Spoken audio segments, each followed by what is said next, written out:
변호사님, 도대체 상고법원이 뭔데 이렇게 시끄럽습니까? 네, 대법원 스스로 사법부의 독립에 의혹을 갖게 하는 행동을 했기 때문입니다.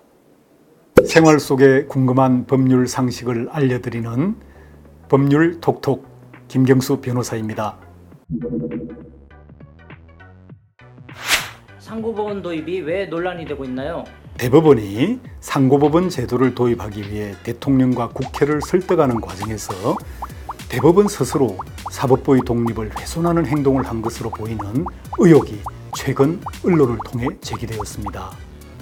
이런 의혹이 제기됨에 따라서 대법원의 자체 조사와 상고법원 도입을 추진했던 전직 대법원장의 입장 표명이 이어졌고, 현재는 법관 인사와 법원 행정을 총괄하는 법원행정처 법관이나 관련된 대법관의 컴퓨터를 압수수색하는 등 매우 높은 강도의 검찰 수사가 진행되고 있기 때문입니다.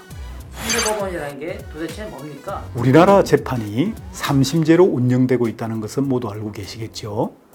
1심은 지방법원에서 재판을 하고 2심은 항소사건이라 하여 고등법원이나 지방법원 항소부에서 재판을 하며 3심은 상고사건이라 하여 대법원에서 재판을 하도록 법률로 정해져 있습니다. 그런데 고등법원보다는 위에, 대법원보다는 아래에 상고사건을 전담해서 재판하는 새로운 법원을 만들자는 것인데요. 이것이 바로 상고법원이라고 할 수 있습니다.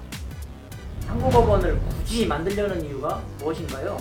근본적인 이유는 상고사건 수가 너무 많아서 현재의 14명의 대법관으로는 도저히 감당을 할 수 없다는 것입니다. 대법원이 상고법원 제도를 도입하려고 했던 2014년을 기준으로 보면 한 해 동안 상고사건이 약 3만 8천 건으로 재판을 하지 않는 법원 행정처장인 대법관을 제외하면 대법관 1인당 한 해 3천 건이 넘는 숫자입니다. 그런데 상고법원이 도입되면 상고사건 중에서 국가적으로 중요한 사건이나 사회환경 변화에 따라서 새로운 판례를 만들어내야 하는 사건에 대해만 대법관들이 직접 재판을 하고, 나머지 상고사건에 대하여는 상고법원의 법관들이 재판을 함으로써 대법원의 과중한 업무 부담을 줄이고 상고사건에 대해서는 한층 깊이 있는 심리를 할 수 있다는 것이 대법원의 주장입니다. 업무가 과중되면 대법관 수를 더 늘리면 되지 않나요?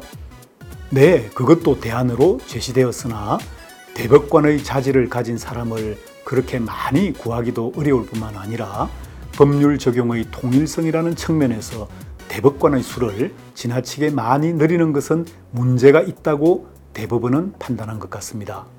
대법원 판례는 국민 생활과 국가 활동의 법률적 기준이 되는 것으로서 일단 판례가 만들어지고 나면은 누구든지 따라야 하는 높은 규범력을 가지게 됩니다. 따라서 대법관이 될 사람은 정치, 경제, 사회 각 분야에 대한 깊은 안목과 성찰이 있어야 될 뿐만 아니라 이미 생성된 판례 사이에 서로 모순이 없어야 합니다. 상고법원을 어떻게 만들려고 한 것이고 무슨 문제가 있었나요? 당시의 대법원은 현재대로 14명의 대법관 수를 그대로 유지하면서 별도로 약 20여 명의 고위법관으로 상고법원을 만들고 여기에서 대부분의 상고사건 재판을 맡기려고 하였습니다. 즉, 대법원은 국가적으로, 사회적으로 중요 사건이나 판례 변경이 필요한 사건 중에서 대법원이 직접 재판하는 것이 필요하다고 판단되는 사건만을 선택하여 재판을 함으로써 대법원의 업무 부담을 줄이고 판결의 질을 높이겠다고 생각했던 것입니다.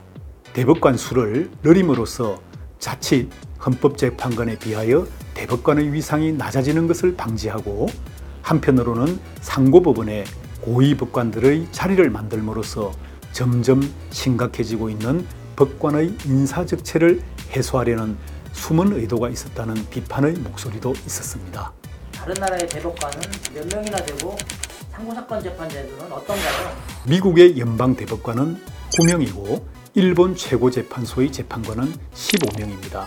영국의 대법관은 12명인데 반하여 독일이나 프랑스는 분야별 최고재판소를 가지고 있는데 그 재판관 수를 다 합치면 독일이 128명, 프랑스가 129명이라고 합니다.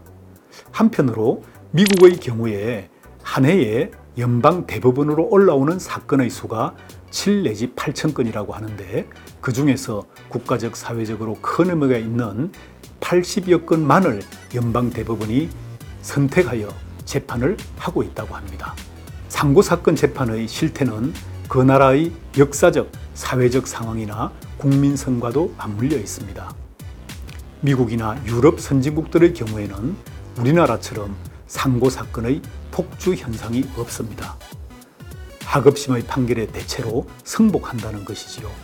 우리나라의 경우에는 하급심 판결에 불복하여 대법원까지 올라가는 비율이 매우 높은데 이는 하급심 판결에 대한 불신감과 함께 흔히 삼세판이라 하듯이 끝까지 가보자는 특유의 어떤 심리가 작용하는 것 같습니다.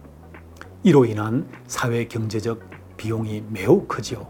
이를 개선하기 위해서는 훌륭한 법관들을 하급심에 많이 배치하여 하급심의 신뢰도를 꾸준히 높여가야 할 것으로 생각합니다.